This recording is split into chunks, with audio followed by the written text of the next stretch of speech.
Hey guys, welcome back to my channel. My name is Jenee Michelle.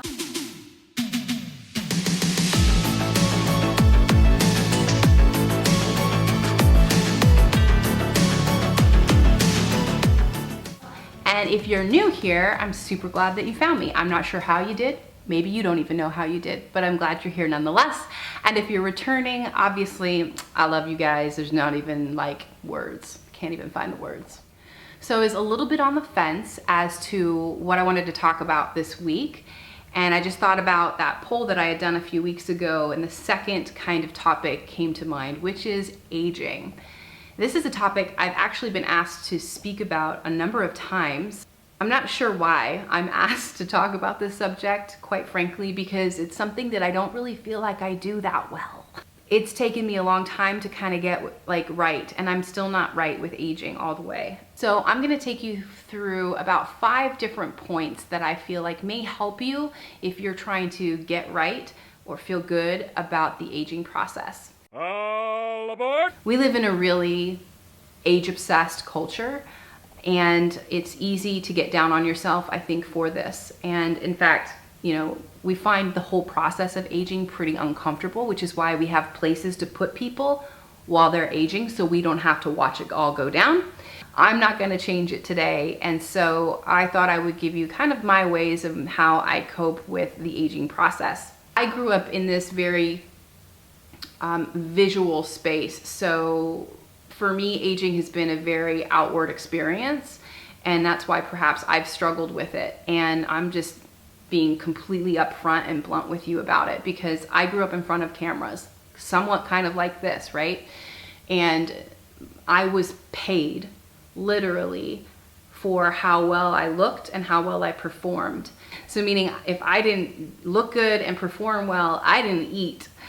And that obviously is a pretty motivating factor to keep yourself, healthy, looking good, treating yourself right, and what have you. If you've come from that space, maybe you understand that. If you haven't, you probably have a whole nother set of struggles, and that I probably empathize with as well.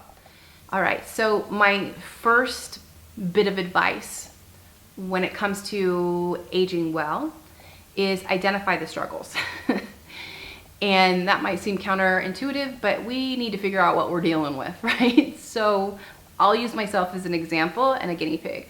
So the first thing that I find really hard, maybe about aging, a bit of a weight gain thing. I've had to completely shift my lifestyle now that I'm not dancing and working out and teaching those things. And then the next thing I would say I struggle with is my appearance has just changed. Things like your skin changes, your hair changes, those little things.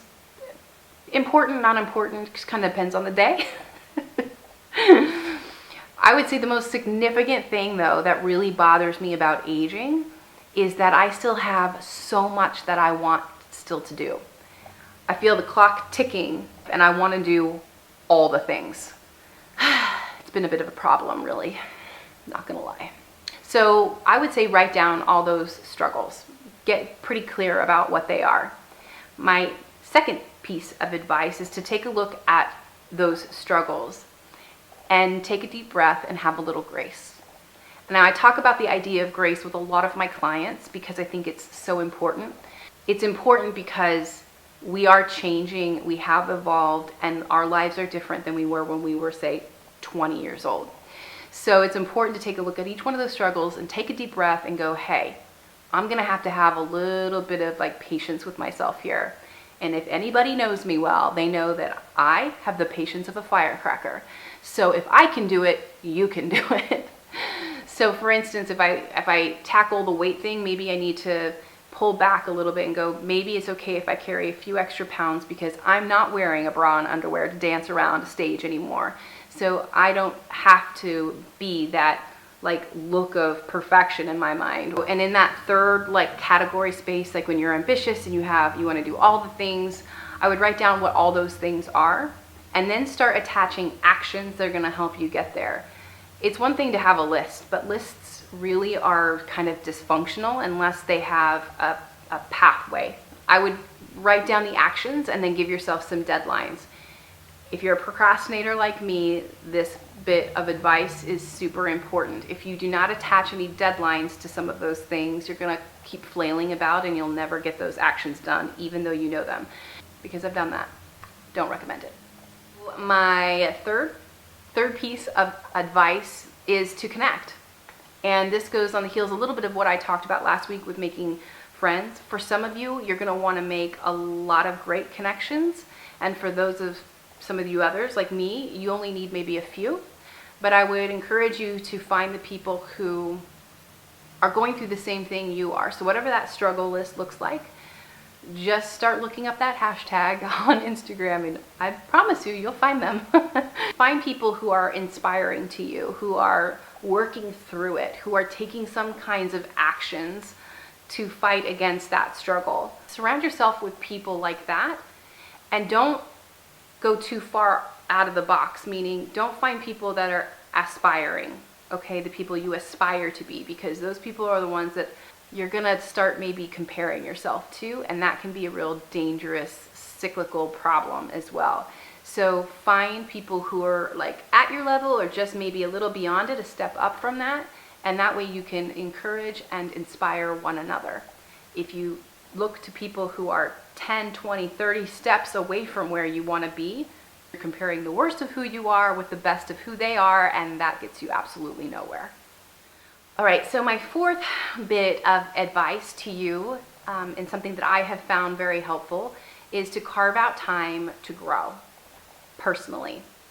And this means away from everyone, your family, your professional circles, your friends, your mama, all of them, right? This is personal time for you that you find something that you need to learn about, grow into, gain knowledge about. And the reason is because we're trying to develop a different pathway in your head about where you find your confidence.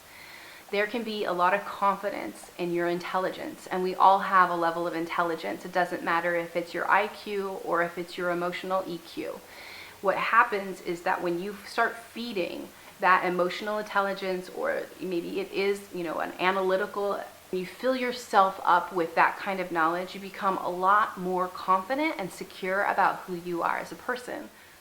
My fifth bit of advice is to surround yourself with people who are older than you. And this isn't because it's going to make you feel younger, but it's going to show you that aging is not scary, and that there are people out there who are doing it really well, and maybe you can learn a few things from them. And this can be people right in your community. I would suggest it's actually not your family, because you probably know everything about them and you already have your yays and nays with them. You want to find people who are kind of outside of your normal circle, and get into their world and have a couple of dinners with them, and schedule lunches and sit with them and learn about their life and what they do. And perhaps maybe it'll take away some of those insecurities about what it is to age, and you'll find things that really make you feel good about where you're headed in your life. So I would suggest that fifth piece of advice is hang out with people who are older than you, because they still have a lot to teach, just like you will one day. So as you can tell, none of my tips really related to like your aesthetics that much, right? So there's nothing wrong with buying the wrinkle creams and getting the procedures and any of that. It's not really my thing, but it might be yours. And if it makes you feel better about yourself, by all means, go do it. I will say that get real about why you're doing those things. Really start kind of going, hey, like, am I doing this for me? Am I doing it for other people? Am I doing it to keep up with the Joneses? Am I doing it, to show the world my stuff, my goods? That would be the wrong reason to be doing all of that. If it makes you feel good, by all means do it.